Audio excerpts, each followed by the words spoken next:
Perkenalkan, nama saya Sutri Natalia Nababan. Saya dari grup A dengan NIM 190101038.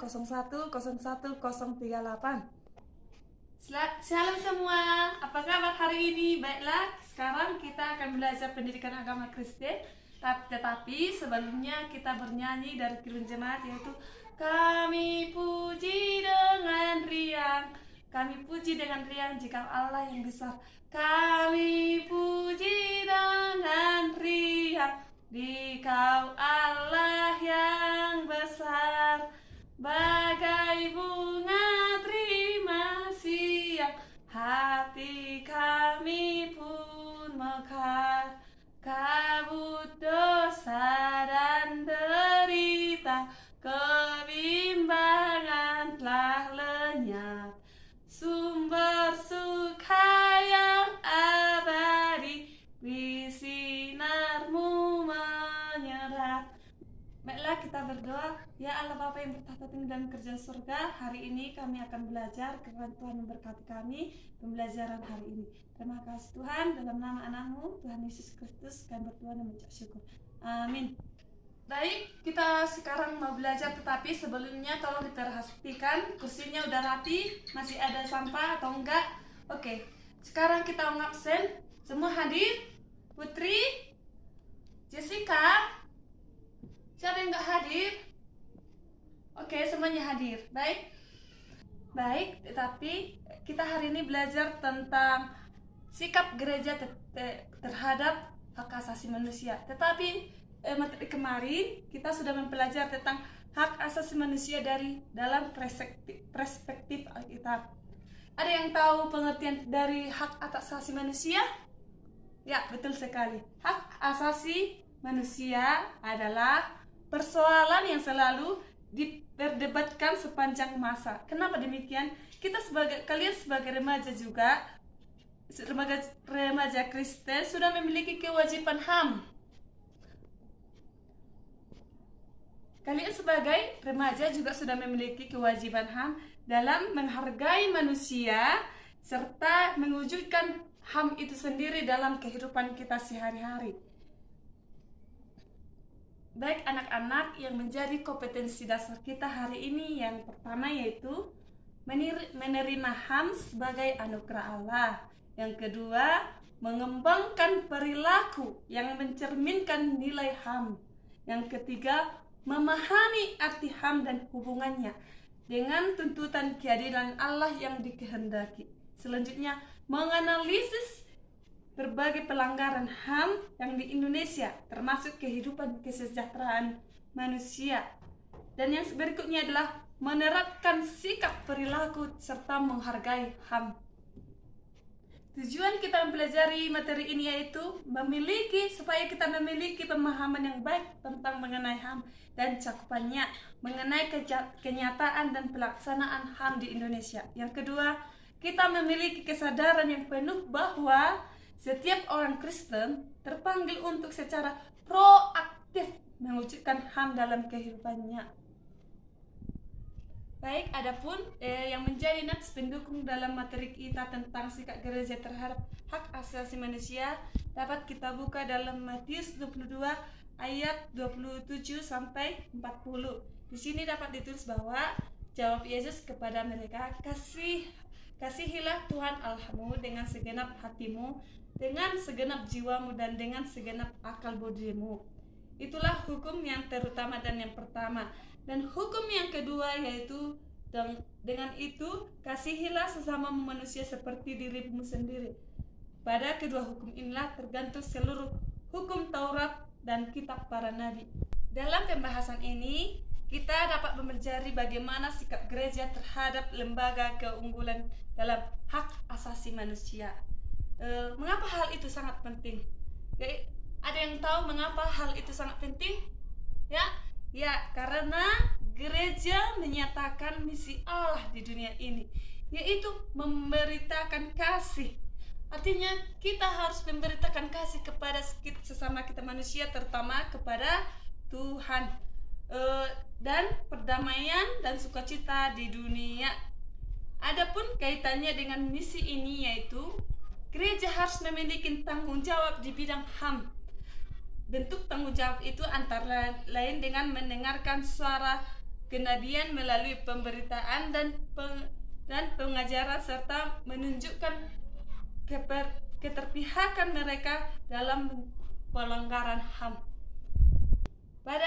Pada materi ini kita Ibu telah menjelaskan sedikit tentang bagaimana sikap gereja terhadap hak asasi manusia.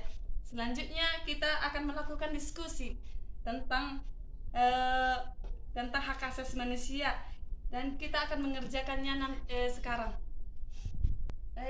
Coba kita buka halaman 35 bagian B, yaitu belajar dari puisi.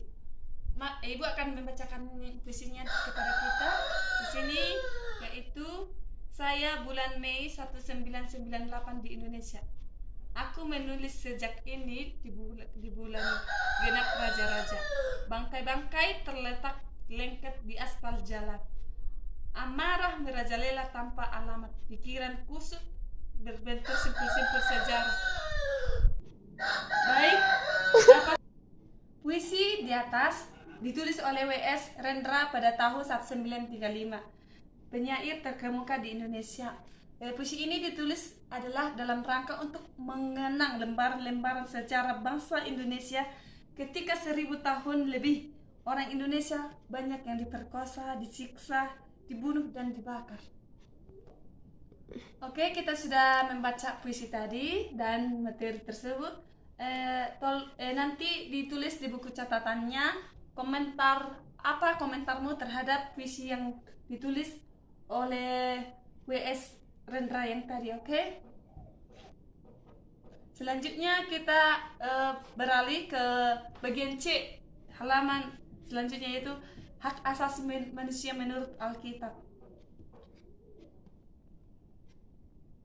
Dalam kisah Injil Matius 22 ayat 37 sampai 40 tadi dapat kita lihat bahwa seorang Farisi yang bertanya kepada Yesus tentang apakah hukum yang paling utama. Dia berharap bahwa adanya satu hukum yang dilakukan agar hidupnya sempurna. Namun apa yang dijawab Tuhan Yesus? Ada yang tahu? Ada dua hal yang paling penting, yang utama, yaitu yang pertama. Putri tolong jawab. Ya, betul sekali. Mengasihi Allah dengan seluruh keberadaan kita. Bagaimana cara kita mengasihi Allah dengan seluruh keberadaan kita? Hukum yang pertama yang dikatakan Tuhan Yesus adalah supaya kita mengasihi Tuhan. Dan setelah kita mengasihi Tuhan, kita juga harus mengasihi sesama kita. Banyak di sini yang saya lihat bahwa banyak orang yang bermusuhan. Tetapi Tuhan mengatakan kita harus mengasihi sesama kita karena itulah yang menjadi hukum yang utama dan paling utama. Dikatakan bahwa Tuhan Yesus mengatakan bahwa yang kedua itu adalah sama pentingnya. Walaupun hukum yang pertama disebutnya sebagai hukum yang utama dan terutama, artinya tidak mungkin hanya orang mengasihi Allah, tetapi kita tidak mengasihi sesama kita, seperti itu.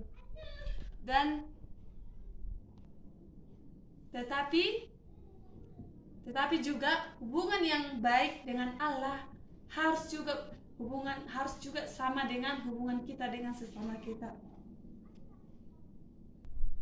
Mengasihi sesama berarti kita menunjukkan bagaimana kepedulian kita kepada sesama kita.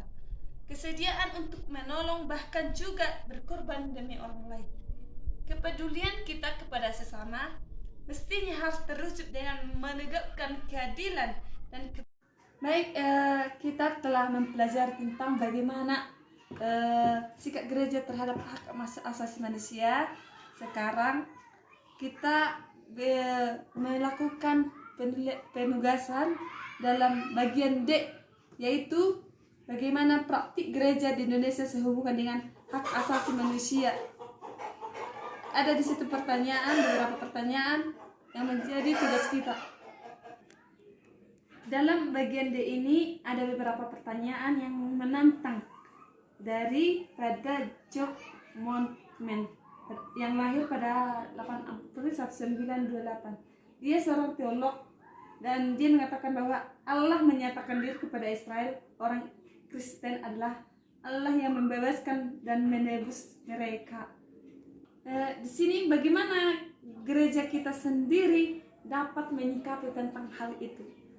Di gereja kita perlu bertanya bagaimana pola hubungan gereja antar pemimpin gereja dan dengan karyawannya. Apakah gereja telah memperlakukan mereka secara manusiawi, dan apakah gereja telah mendukung pendeta yang muda dan calon-calon pendeta sebagainya?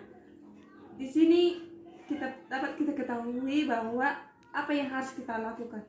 Dari puisi semenjak bulan Mei 1988 di Indonesia, pada pembukaan pelajaran ini menggambarkan bahwa rakyat kecil yang lemah hanya di negeri ini dan sering melakukan sewenang-wenang terhadap orang-orang lemah, terhadap rakyat kecil. Baik, tetap tampaknya ada beberapa hal yang menjadi pola daripada partisipasi gereja dalam perjuangan keadilan kebenaran. Misalnya yang pertama adalah gereja paham bahwa dia mempunyai tugas dan panggilan untuk bersaksi. Yang kedua yaitu gereja melakukan pelayanan rohani saja dan pelayanan sosial. Yang ketiga yaitu gereja paham akan panggilannya untuk membela orang miskin dan tertindas. Yang keempat, gereja terjebak pada praktik politikus.